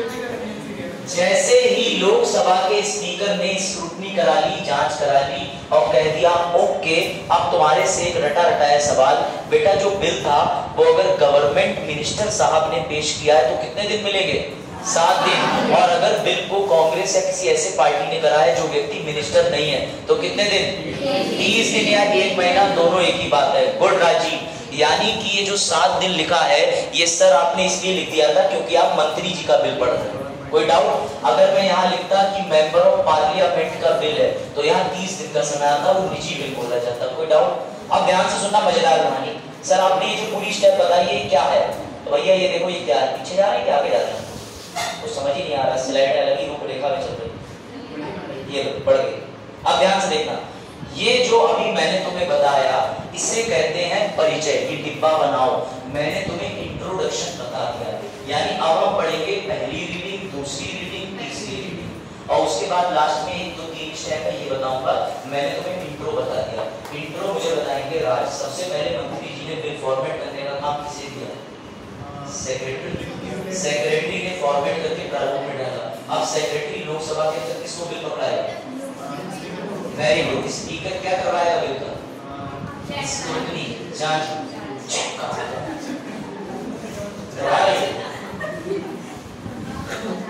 आ जाओ आ जाओ आ जाओ, कोई बात नहीं, आ जाओ, दोनों देवी मत रात चल रहे काम तो खाली नहीं। इस समय कुछ कहने का मतलब बैकग्राउंड में गाना बजना चाहिए, कोई सवाल नहीं है तो भैया इस समय डरा है। मैं भी छोटी बहन से ज्यादा इंटरफेयर नहीं करता, मैंने उससे 5 रुपए के पास कितने रुपए मांग रहे हो, मैंने कहा नहीं बेटा तुम मुझसे ले जा 10 रुपए है ना, ऐसा होता है। तो खैर अब उसके पास 20 रुपए हो गए, कहने के 2 बार लगा के चलो। तो समझो सर आपने इंट्रो वाली स्टेज पूरी कर दी, इंट्रो वाली स्टेज आपने पूरी कर दी। इंट्रो मतलब अगर वो सरकारी मंत्री हैं, उन्होंने अपना बिल तैयार तैयार करवाया और ले जा करके सचिव को दे दिया, सेक्रेटरी को, सेक्रेटरी ने फॉर्मेट कर दिया, प्रारूप में डाल दिया, सेक्रेटरी ने उस बिल को उठा के दे दिया सचिव, किसको दे दिया, अध्यक्ष को, क्योंकि लोकसभा है तो अध्यक्ष को दे दिया, राज्यसभा है तो सभापति को दे दिया। देने के बाद उन्होंने उसकी जांच कराई, क्यों, ताकि कोई अमर्यादित शब्द, कोई गलती, कोई ऐसी योजना तो नहीं ला रहे जो योजना पहले आ चुकी, ध्यान न दिया उन्होंने। तो ये सारी बातें चेक होने के बाद मुबारक हो मंत्री जी को मिल जाएगी IGL, आई ग्रांट लीव। और अगर स्पीकर ने आई ग्रांट लीव नहीं बोला, अलाउ नहीं करा, तो मंत्री जी का बिल फेल हो जाएगा, ये ध्यान। लेकिन हमें तो पूरी प्रक्रिया पढ़नी है, तो हम तो बिल पास करवाएंगे। बढ़े आगे, बढ़े आगे। अब जैसे ही सरकारी मंत्री जी ने बिल प्रस्तुत किया है, तो सरकारी मिनिस्टर साहब को 7 दिन, निजी वाले को 30 दिन। मेरी बात ध्यान से समझना। अब सरकारी वाले मंत्री जी जो हैं, मेरी बात ध्यान से समझना, वो सदन के अंदर पहली रीडिंग करेंगे। मैंने डिब्बा बनाने को बोला, डिब्बे में पहला विकल्प था फर्स्ट रीडिंग। अब मैं तुम्हें फर्स्ट रीडिंग से मिलवाता हूँ। जैसा इसका नाम वैसा इसका काम। यहाँ पर मंत्री जी इस तरीके से कॉपी उठाएंगे और बिल को सिर्फ पढ़ेंगे। जैसे मंत्री जी ने बिल पढ़ना शुरू करा, तभी नूरी बोली, मंत्री जी सिलेंडर के बारे में बिल पढ़ रहे हैं, सिलेंडर हो गया 1000 रुपए का। तभी अचानक स्पीकर महोदय ने कहा, नूरी कीप क्वाइट, अभी मंत्री जी पहले चरण में बिल पढ़ रहे हैं, तुम डिस्टर्ब नहीं कर सकती। तो नियम याद रखना कि फर्स्ट रीडिंग में nobody can interfere मिनिस्टर, उनके बिल पढ़ने की स्टेज में कोई बाधा या हस्तक्षेप नहीं कर सकता। वो सिर्फ बिल पढ़ेंगे, वो सिर्फ बिल पढ़ेंगे। कोई डाउट, कोई डाउट, कोई डाउट? बताओ ध्रुव, अगर मंत्री जी बिल पढ़ रहा है फर्स्ट रीडिंग में, तो तुमने खड़े होकर अरे अरे अरे ये तो गलत पढ़ रहा है, ये वो रोक सकते हो? नहीं, क्योंकि पहली रीडिंग में मंत्री जी को सिर्फ बिल पढ़ना है। अब दूसरी चीज, जैसे ही मंत्री जी ने बिल पढ़ा, वैसे ही आवाज आई राज की और बाकी बच्चों की और अली शेख की और इधर कुछ और बच्चों की। उन्होंने कहा हमें देखनी कॉपी, हमें भी दिखाओ। तो भैया उसी फर्स्ट रीडिंग में अगला स्टेप है डिस्ट्रीब्यूशन। संसद के अंदर फोटोकॉपी डिपार्टमेंट होता है, वो उस बिल की कॉपी भेजेंगे। उसकी जितने सदस्य आए हैं उसकी कॉपी या तो पहले से करवा के रख ली जाएगी या बिल पढ़ने के बाद भी कॉपी कराई जा सकती है। वो कॉपी जितने सदस्य हैं उनको बांट दी जाएगी। कोई डाउट? मंत्री जी चाहे एडवांस में अपने साथ कॉपी करा के ला सकते हैं, चाहे जिन जिन लोगों को चाहिए सिर्फ उन्हीं को दे सकते हैं, चाहे सदन के अंदर सबको बंटवा सकते हैं। उसे कहते हैं कॉपी डिस्ट्रीब्यूशन। कोई डाउट? अब जैसे ही मंत्री जी बिल पढ़ेंगे, वो उसी दिन शाम तक सरकारी वेबसाइटों पर तुम्हें दिखना शुरू हो जाएगा। सर क्यों? अभी तो बिल मंत्री जी ने पढ़ा है बेटा, पब्लिक को पता होना चाहिए हमारे मंत्री प्रतिदिन क्या करते हैं। तो इसीलिए मैंने तुम्हें दिखाई थी संसद डायरी। संसद डायरी में तुरंत ही वो अपडेट हो जाएगा कि आज मंत्री जी ने इस बिल को परिचित कराया, पढ़ा, इंट्रोड्यूस कराया। कोई डाउट? यहाँ पर तुम्हारी फर्स्ट रीडिंग पूरी हुई। अब तुम्हें एक बड़ा अच्छा तथ्य बताता हूँ। सर हमारे आदरणीय भगत सिंह जी ने सेंट्रल लेजिस्लेटिव यानी इंपीरियल लेजिस्लेटिव असेंबली, क्योंकि उस समय अंग्रेजों को इंपीरियल बोलते थे, वहां पे उन्होंने जा करके बम कैसे फेंका था, तो यही था। सदन की कार्रवाई उस समय अखबार में निकलती थी। भगत सिंह जी ने अखबार में पढ़ा कि अच्छा ये लोग सभा करने जा रहे हैं, और सभी को पता है कि उनका बम फेंकने का उद्देश्य क्या था। मैं उस पर नहीं जाऊंगा, सिर्फ उनकी अटेंशन, यानी उनको अपनी बात सुनाना था। वरना आपने पढ़ा होगा कि बम के अंदर ऐसे ऐसे केमिकल डाल के उड़ाए जा सकते थे, लेकिन किसी को भी कोई क्षति नहीं पहुंची, क्योंकि वो अपनी बात को सुनाना चाहते थे। पर मैं तुम्हें ये इसलिए डाल के ले आया हूँ क्योंकि पता कैसे चला था। तो आपको पता होना चाहिए कि जब भी कोई मंत्री बिल पढ़ता है या पेश करने वाला होता है, अखबार में उसकी खबर पहले ही चल जाती है। कोई डाउट? और जो हमारे आदरणीय शहीद भगत सिंह जी ने बिल पेश किया था, उसका नाम था पब्लिक सुरक्षा अधिनियम। मतलब उस समय जो सदन में पेश हो रहा था जब उन्होंने बॉम्ब गिराया था सेंट्रल लेजिस्लेटिव असेंबली। याद रखना, ये ग्रुप डी में क्वेश्चन आ चुका है, एसएससी पूछ चुका है कि भगत सिंह जी ने जब इंडियन लेजिस्लेटिव काउंसिल में जो करा था एक्ट, उस समय कौन सा बिल प्रस्तुत हो रहा था, तो लोक सुरक्षा अधिनियम पढ़ा जा रहा। ठीक है, लोक सुरक्षा, पब्लिक सेफ्टी। एक अलग से तथ्य था, मैं सोचा डाल देता हूँ, नॉलेज बढ़ेगी। अब उसके बाद आ जाती है ना बेटा सबसे जरूरी स्टेज, जिसे कहते हैं सेकेंड रीडिंग। कौन सी स्टेज? जिसे कहते हैं द्वितीय चरण या सेकंड रीडिंग। ये बड़ा अच्छी स्टेज लगती है मुझे। क्यों बेटा? इसे कहते हैं धोखा स्टेज। कौन सी स्टेज? सर ऐसा लिख के आना है पेपर में, लिख के मत आ जाना, तुम्हें एग्जामिनर धोखा नहीं देगा, पूरे नंबर काट देगा। मैं तुम्हें इसे समझाऊंगा और इसका तुम उत्तर देना। इस वाले रो में मान के चलो ज्यादा लोग, इधर ले लेते हैं 273 लोग लोकसभा के अंदर, इधर ले लेते हैं सिर्फ 100 लोग विपक्ष के अंदर। मुझे बताना, आदरणीय बीजेपी पार्टी का कोई सदस्य बिल ला रहा है तो तुम्हें नहीं लगता वो बिल फेल होने का कोई भी चांस है? एक तरफ 273 लोग, एक तरफ 100 लोग, बिल पास होगा? हर हाल में नहीं होगा, हर हाल में होगा, हर हाल में। अगर देश के प्रधानमंत्री जी व्हाट्सएप पे ग्रुप बना के भी डालना चाहे कि लोग हो गया मैं बिल पारित करता हूँ, बेटा कौन रोक लेगा? मेजोरिटी उसकी। तो फिर इसका सवाल ये फिर से क्या हम ये करते रहते हैं कि तुम वोट दो, तुम भी वोट दो, बहस करेंगे, बिल क्यों पढ़ते हैं? तो इसका आंसर याद रखना कि बिल में चाहे सरकार को पूरी तरीके से आजादी है कि वो 273 सीटें लेके बैठी है, वो बिल तो सरकार का बनना ही बनना है। पता था जब अनुच्छेद 370 पे बिल पढ़ा जा रहा था तो ये उठ के दूसरी विपक्षी टीम के या विपक्षी पार्टी के व्यक्ति ने खड़े होकर कहा कि तुम तो मेजोरिटी सिद्ध कर ही लोगे, ये बिल तो पास होगा ही होगा, क्योंकि सदन के अंदर बहुमत तुम्हारा है, हमारे साथ तो बस ऐसे ही हो रही है खामा खा की बहस, इसको खत्म कर दो। बेटा ये बहस हम इसीलिए करते हैं, अगर सदन के अंदर वोट इसीलिए पढ़ते हैं क्योंकि इसको बोला जाता है संसदीय परंपरा। ये बहुत इंपॉर्टेंट चीज है, nobody gonna tell you out, because ये किसी को नहीं पता होता कि जब पार्टी साफ लोकसभा की ज्यादा सीटें तो जीत रही है ना अच्छा, तो सिंपल सी बात है जब ये जीत रही है तो हम 100 लोगों के वोट को करवाई क्यों रहे ना? हमें तो साफ दिख रहा है इधर 273, इधर 100 लोग बैठे हैं, इधर 300 लोग बैठे हैं, इधर 50 लोग बैठे हैं। 50 में से ये भी छोड़ो, इधर से 100 लोगों ने भी हाथ उठा दिए, तुक्के में 200 ना भी उठाए तब भी ये बिल पास हो जाएगा। तो हम क्यों करते हैं? क्योंकि बेटा इसे बोलते हैं संसदीय परंपरा। ट्रिक ये है, अमिताभ बच्चन जी को याद रखना, परंपरा प्रतिष्ठा,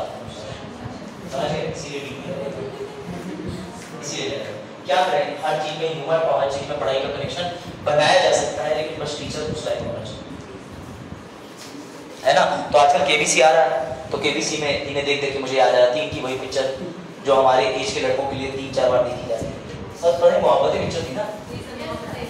अरे वो लड़की थी दीवानी सी लड़की क्या अच्छा तुम लोग फील लेने लगे। हाँ अभी थोड़ी देर में टूटूंगा भी देख सर है, अच्छी है, इतनी बुरी आवाज और अच्छी आवाज नहीं है मेरी, चलो देखो। अरे इनकी मूवी है ना, शाहरुख खान गिटारिस्ट बन के जाते हैं स्कूल में, वो 3 लड़के होते हैं, ठीक है, जिनको वो पूरी पिक्चर में गिटार नहीं सिखा पाते लेकिन कुछ और सिखा देते हैं। नहीं सर आज देखी, हाँ ये हम पे तो उस समय बड़ा सर चलो ठीक है, हमें भी दिखवाई गई थी वो, तुम भी ये पिक्चर देख लेना अभी से, देख सीनियर ने बोला। चलो इसे बोलते हैं सेकंड रीडिंग। सेकंड रीडिंग कौन सी रीडिंग? सेकंड। अब बेटा सेकंड रीडिंग में ना सर आपने अभी एक बात बताई थी हमें, सर आपने ये कहा था कि सेकंड वाली रीडिंग के अंदर भी कुछ चीजें और बताओगे। हाँ मैं तुम्हें बताता हूँ, सेकंड वाली रीडिंग के अंदर 4 चीजें और छिपी हुई है। क्या बेटा? सेकंड रीडिंग के बाद अगर कभी भी जो बिल पढ़ रहा है उसे लगता है कि आज इतने लोग छुट्टी पे हैं, आज ये आएंगे नहीं, या फिर लोकसभा विघटित चल रही है, अभी चुनाव होने वाले हैं, तो संसद के अंदर समितियां वो अपने बिल को किसी भी समिति को दे सकता है। समिति को इसलिए दिया जाता है क्योंकि समिति काम करती है नॉन पाकिस्तान एजेंडा पे। सर नॉन पाकिस्तान मतलब यानी समिति के अंदर ध्यान से सुनना क्यों भेजा जाता है। ये राजीव हैं, ये बैठे हैं विपक्षी जनता पार्टी, मैं दूसरी पार्टी का, इनकी पार्टी सत्ता में है, 273+ सीटें, मुझे 100% पता है इनकी पार्टी जीत जाएगी। ये एक बिल पढ़ते हैं, गैस चूल्हा सफा चट्टी योजना, आज से चूल्हा लाओ योजना, एक बात है ठीक है, गैस चूल्हा सफा चट्टी योजना अच्छी योजना। राजीव जी ने क्या, राजीव जी बोले मैं इधर से ईंधन डालूंगा, उधर से रोटी निकालूंगा, तो इन्होंने बिल पढ़ा, सरकार इनकी, समझ रहे हो, सरकार इनकी, ध्यान से सुनना।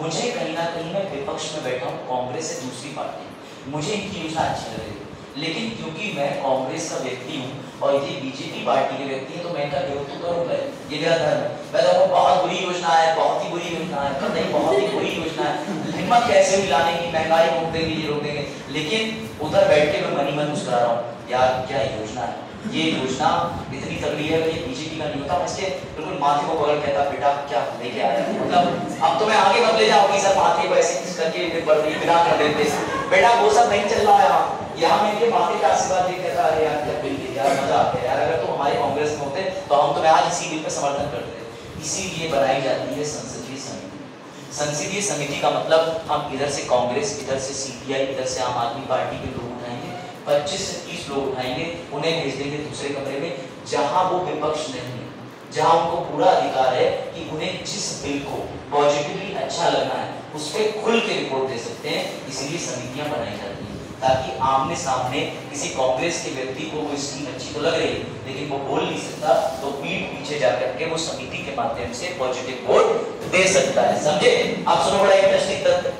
हमने सेकंड रीडिंग की स्टेज जिसमें ये सब चल रहा था, परंपरा प्रतिष्ठा अनुशासन वाला मामला, हमने कमेटी को भेजा, कमेटी ने रिपोर्ट लगा दी। यहाँ पर एक रास्ता और खुलता है जो किसी किताब में तुम्हें नहीं मिलेगा, बट आई कैन बेट, मैंने न्यूज में पढ़ा था द हिंदू में, फिर मैंने रिसर्च करा, वो है पब्लिक ओपिनियन के लिए बिल भेजा जा सकता है। अभी तक भेजा नहीं गया लेकिन इस स्टेज पे बहुत बड़ी चीज है, जनता के पास बिल पे वोटिंग के लिए सरकार चाहे तो अपनी वेबसाइट पे लिंक खोल करके तुमसे यस या नो, अपनी एक ऐप बना के तुमसे यस या नो का वोट मांग सकती है सेकंड रीडिंग में। ये बहुत बड़ी चीज है, हो सकता है कब यूपीएससी डाक दे शायद, इसलिए ध्यान रखना सेकंड रीडिंग के अंदर जनता का ओपिनियन मांगने का ऑप्शन खुला हुआ है। तो इसमें 4 चीजें बोली जाती हैं। पहला, या तो सबसे वोटिंग करा लो, वोटिंग में तो तुम जीत ही रहे हो, समिति को भेज दो। समिति भी 2 प्रकार की, या तो राज्यसभा लोकसभा की संयुक्त बना दो, या लोकसभा की समिति अलग राज्यसभा की समिति अलग, या फिर पब्लिक वोटिंग करा दो। सर कहाँ लिखा है? ये लिखा है।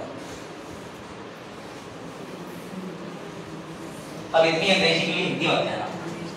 या तो मेक डेट इमीडिएटली यानी कि वोट करा दो तुरंत, या समिति को भेज दो, या ज्वाइंट समिति को भेज दो, या इलिसिट करा दो पब्लिक ओपिनियन, यानी कि लोगों के वोट के लिए, लोगों के ओपिनियन के लिए इसको छोड़ दो। अब आते हैं हम तीसरी रीडिंग वाली स्टेज पे। स्लाइड में शेयर कर दूंगा, मैंने कल भी कर दी, तो अब मैं कह सकता हूँ अपनी बात को पूरा कर सकता, नहीं करी होगी तब भी कह सकता, लेकिन कर। चलो, इसके बाद आती है सबसे महत्वपूर्ण स्टेज। इस स्टेज के बारे में तुम याद रखना, ये भी छोड़ दीजिए, थर्ड रीडिंग स्टेज। बेटा इसे कहते हैं रिपोर्ट स्टेज। क्या कहते हैं? अब अगर तुमने समिति को कोई बिल दिया, समिति ने कोई रिपोर्ट दे दी, तो उस रिपोर्ट का कोई बाध्यकारी प्रभाव नहीं। मानो तुम रिपोर्ट को, चाहे मत मानो, पहाड़ में गई रिपोर्ट, लेकिन याद रखना ये जो तीसरी और लास्ट स्टेप है, इस स्टेप में होगा, मैं कहता हूँ, बिल का पोस्टमार्टम। सर कैसे? इसमें बिल की एक एक लाइन पढ़ी जाएगी, एक एक लाइन, एक एक अक्षर पर डिबेट, डिस्कशन, वोटिंग होगा कि तुमने बिल के अंदर ये जो उद्यमी योजना लिखी है, इसमें उद्यमी का मतलब क्या है, योजना का मतलब क्या है, एक एक डिटेल डिस्कशन इस तीसरे चरण पे होगा। और इस स्टेज को बोला जाता है रिपोर्ट स्टेज। कौन सा? रिपोर्ट चरण, रिपोर्ट स्टेज, रिपोर्ट स्टेज। कौन सा चरण? Report stage. इसमें बिल को बहुत अच्छे से पढ़ा जाता है। यहाँ अगर कोई सुझाव भी दिया हुआ है तो कोई जरूरत नहीं। और अब तुम्हारे सामने आ रही है एक मजेदार सी चीज, अपनी कुर्सी जरा ध्यान से देख लेना। जैसे ही हम रिपोर्ट स्टेज में वोट कराते हैं, जो मैं तुम्हें बताने जा रहा हूँ एकदम प्रैक्टिकल, कोई नहीं बताया, शायद डिस्कस किया। यहाँ इस स्टेज में हम जो वोट लेते हैं कि बताओ बिल पे इंट्रोडक्शन हो गया, पहली रीडिंग हो गई, दूसरी हो गई, तीसरी हो गई, अब चलो तीसरी रीडिंग में सब लोग वोट दो। तो तभी भीड़ ने बोलना शुरू करा, आयस नो, आयस नो, आयस नो। ना तो तुम्हें यस की आवाज आ रही है, ना तुम्हें नो की आवाज क्लियर आ रही है। यही तो होता है। स्पीकर महोदय कहते हैं कि ना तो मुझे हाँ सुनाई दे रही, ना तो मुझे ना सुनाई दे रही है। तो स्पीकर महोदय ऐसे समय पर अगर कोई व्यक्ति भी उठ के कह दे सदस्य में से कि मुझे भी आवाज नहीं आई, मैं वोट नहीं दूंगा, तो स्पीकर से डिमांड करी जा सकती है रिक्वेस्ट फॉर डिवीजन। सर आप ये क्या बोल रहे हो? फिर से समझना, रिक्वेस्ट फॉर डिवीजन, इसे मत विभाजन कहते हैं। ऐसे में जो तुम्हारी कुर्सी होती है संसद के अंदर, उसमें 3 बटन लगे होते हैं, मैंने प्रैक्टिकली देखे हैं, लाल, हरा, पीला। जिसे उस बिल में पॉजिटिव वोट डालना है, हरा बटन दबाएगा, सामने स्कोर मीटर होता है दीवार पे, उसमें 1 वोट चला जाएगा। जिसे बिल नहीं देना वो लाल वाला बटन दबाएगा, जिसे बिल में वोट देने से बचना है वो पीला बटन दबाएगा। और कई बार विपक्ष जानबूझ के ये हरकत करता है ताकि बिल को पास करने में देरी हो। सर कैसे? ये रही द हिंदू की न्यूज, द एक्सप्रेस का न्यूज आर्टिकल। अगर क्या चीज येलो का मतलब एब्सटेन, मुझे देना ही नहीं कुछ, मैं अपने आप को बचा रहा हूँ, न्यूट्रल। बेटा अगर ये आर्टिकल तुम्हें मैं डायरेक्टली पढ़वा देता तो मैं बैक लगा रहा हूँ, जितने लोग बैठे हैं दिल्ली तक में, जितने लोग बैठे हैं वो जल्दी नहीं समझ पाते कि रिक्वेस्ट फॉर डिवीजन क्या है। अब तुम इसका उत्तर दे दोगे जब बिल अपने तीसरे चरण में होता है, तब लोग बोल के उससे वोटिंग करते हैं, यस यस, नो नो। अगर किसी ने कह दिया आवाज साफ नहीं आ रही, तो मशीन के माध्यम से जो वोटिंग होती है उसे रिक्वेस्ट फॉर डिवीजन कहते हैं। अगर किसी ने लिखा कोई दिक्कत नहीं, स्पीकर महोदय चाहे आपकी मर्जी से भी वोट फॉर डिवीजन कर सकते। समझ गए? ऐसा कब हुआ था? तो बेटा ऐसा भी हाल ही में हुआ जब हमारे एस जयशंकर जी ने ठीक है, एक वेपन ऑफ मास डिस्ट्रक्शन जिसे WMD कहते हैं, यानी हमारे भारत के अंदर विभिन्न लॉ हैं, एक एक्ट है जिसे UAPA कहते हैं, यानी आप कह सकते हो कि अनावश्यक गतिविधि अवरोध अधिनियम। तो उसमें इन्होंने जब बिल पास कराने की बात कही, और सभी को पता है कि एस जयशंकर कौन है, विदेश मंत्री, और मंत्री बिल पेश कर सकते हैं, उसे सरकारी विधेयक कहेंगे, बताया ना, अगर मंत्री पेश नहीं कर रहा निजी विधेयक कहेंगे। तो जब इन्होंने 7 दिन के नोटिस में बिल पढ़ा, तो लोगों ने जब पहली रीडिंग, दूसरी रीडिंग, तीसरी रीडिंग आई, तो वहां सब जीतने लगे, we want request for division, we want मत विभाजन। तो जो मत विभाजन था वो यहाँ पर इनको दिया, और ये स्पीकर के हाथ में होता है, अध्यक्ष के हाथ में, दे चाहे ना दे। लेकिन अब तुमने अगर बटन से डाल दिया लाल हरा पीला और स्कोर कार्ड सामने आ गया, तो मुबारक हो, उसके बाद में तुम आवाज वाले वोट पे नहीं जा सकते। ये एक बड़ा जटिल चीज है। और जब तीसरी प्रक्रिया में मतदान पूरा हो जाता है तो मुबारक हो, जैसे हमारा लेक्चर खत्म होने वाला है, ऐसे ही आ जाती है फॉर्मेलिटी स्टेज, यानी अब तुम्हारा बिल लोकसभा से पारित हुआ है। अभी बिल अधिनियम नहीं बना, पास नहीं हुआ, अब वो लोकसभा से उठ के कौन से घर में जाएगा? अभी बिल मैके में था, अब ससुराल जाता है, उसके बाद ससुर जी के साइन। समझो बात को, बिल पहले लोकसभा में बना, सर राज्यसभा जाएगा तो पूरी एक प्रक्रिया चलेगी शुरू से लास्ट तक। हाँ जी, पूरी प्रक्रिया चलेगी पहली रीडिंग से आखिरी रीडिंग तक, और उसके बाद वहां भी बिल पास हो जाएगा। अगर सर राज्यसभा में फेल हो गया तो फेल हो गया। ये है बिल बनाने की प्रक्रिया। अब चलो इसे रिवाइज करते हैं बड़ा अच्छे तरीके से, फिर लेक्चर ओवर करते हैं, और इसी के साथ साथ बन जाता है तुम्हारा बिल की पावर। चलो सबसे पहले मुझे आप बताओ, एक मंत्री जी बिल प्रस्तुत करने के लिए सबसे पहले क्या करते हैं? बिल बनाने की आपने पढ़ा इंट्रो, रीडिंग 1 2 3, बीच वाले के अंदर 4 ऑप्शन थे, आखिरी वाले के बाद बिल। सबसे पहले बिल बनाने के लिए मंत्री जी क्या करते हैं? बाकी लोग बताओ, बिल बनाने के लिए मंत्री जी क्या करेंगे? क्या करेंगे? हाँ, सेक्रेटरी को बताते हैं, बिल्कुल सही आंसर आ रहा है रविशेख का, वेरी गुड। रविशेख ने कहा कि मिनिस्टर जी के दिमाग का आइडिया उसे वो बिल लाकर के पास कराएंगे, तो उन्होंने अपने आइडिया को एक पेपर पे ड्राफ्ट करने का काम सेक्रेटरी को दिया। सुनो एक लाइन, इसे कहते हैं पढ़ाते पढ़ाते सारी चीजें रट जाती हैं, और रटनी नहीं है, 50 बार मैं खुद पढ़ता हूँ, नहीं पढ़ा रहा हूँ तो भी रिवाइज करता है, यूपीएससी की डिमांड है। सबसे पहले मंत्री जी ने क्या करा? बिल बनाया, बिल बनाने के बाद सचिव को दिया, सचिव ने प्रारूप में डाला, प्रारूप डालने के बाद में पीठासीन अधिकारी लिखा था, क्यों? लोकसभा के अंदर अध्यक्ष, राज्यसभा के अंदर सभापति। उसके बाद वो कर देते हैं जांच करा करके, जांच करा के लिख देते हैं IGL, आई ग्रांटली, मैं तुम्हें अनुमति देता हूँ। इसे कहते हैं इंट्रोडक्शन स्टेज। इसके बाद शुरू होती है पहली रीडिंग। पहली रीडिंग में जब मंत्री जी ने पढ़ना शुरू करा तो मैंने नूरी का नाम लेके कहा था, नूरी ने इंटरप्ट करा, अलाउ भी किया। उसके बाद मंत्री जी सारी कॉपी को वितरित कर देंगे, फोटो कॉपी खुद लाए होंगे, नहीं लाए होंगे तो फोटो कॉपी विभाग में भेज देंगे, फोटो कॉपी वितरित हो जाएगी। जब फोटो कॉपी वितरित हो जाएगी, अगली स्टेज आएगी सहमति, जिसे सेकंड रीडिंग कहते हैं, कंसीडरेशन। उसके अंदर वो क्या करेंगे? मैंने वहां पे ये बताया था कि उन्हें पता है 273 सीटें तो मेरी नहीं है, मैं तो जीत ही जाऊंगा, तो वो उसको 4 तरीके से बांट सकते हैं। पहला, तत्काल वोट करा दें, दूसरा सिंगल कमेटी बना दें, दूसरा ज्वाइंट कमेटी बना दें, चौथा इलिसिट पब्लिक ओपिनियन कर दें। इसके बाद आएगी तीसरी स्टेज। सर तीसरी स्टेज सबसे खतरनाक बोली जाती है, रिपोर्ट स्टेज। यहाँ पर एक एक काला अक्षर सफेद पन्ने पे लिखा हुआ बारीकी से जांचा जाएगा, और जब इस रिपोर्ट स्टेज में एक एक चीज की जांच हो जाएगी बड़े अच्छे से, उसके बाद वोटिंग होगी। ये वोटिंग मौखिक होती है, लेकिन कई बार आवाज ना आने के अभाव में जो विपक्ष होता है या स्पीकर होते हैं वो करा देते हैं रिक्वेस्ट फॉर डिवीजन, यानी मत विभाजन की मांग। जब मत विभाजन की मांग होती है तो तुम्हें लाल बटन, ग्रीन बटन, पीला बटन मिल जाता है, उसमें तुम लाल बटन दबाओगे, नो के लिए ग्रीन दबाओगे, इसके लिए पीला दबाओगे, न्यूट्रल यानी के लिए बटन दबाओगे, वोटिंग हो जाती है। अंत में आती है औपचारिक स्टेज। औपचारिक स्टेज के बाद तुम्हारा बिल पास हो गया लोकसभा से, अब बिल उठ के चला जाएगा राज्यसभा से। देखो question, how to make a bill and pass it in a house. Bill कैसे बनाएं एवं सदन में कैसे पास करें। लिखो, बिल कैसे बनाएं एवं सदन में कैसे पास करें। मेरी तरफ में शेयर रटी होनी चाहिए, डिमांड ऑफ यूपीएससी। बिल कैसे बनाएं एवं सदन में कैसे पास करें या पारित करें। ऐसे ही कल तुम्हें फिंगर टिप्स पे आंसर आना चाहिए। सर ये किसी बच्चे को खड़ा करके पूरी स्टेप शुरू से सुन लूंगा, छुट्टी मत मानना, फोन मिला दूंगा। हाँ क्या कर रही है हमसे कहा, सर कुछ खाली बैठे थे सुनाओ, सर क्लास में नहीं, उससे क्या होता। चलो लिखो, बिल कैसे बनाया जाता है एवं सदन में बिल पारित कैसे होता है ये बताएं, कुछ भी जो तुम्हें ठीक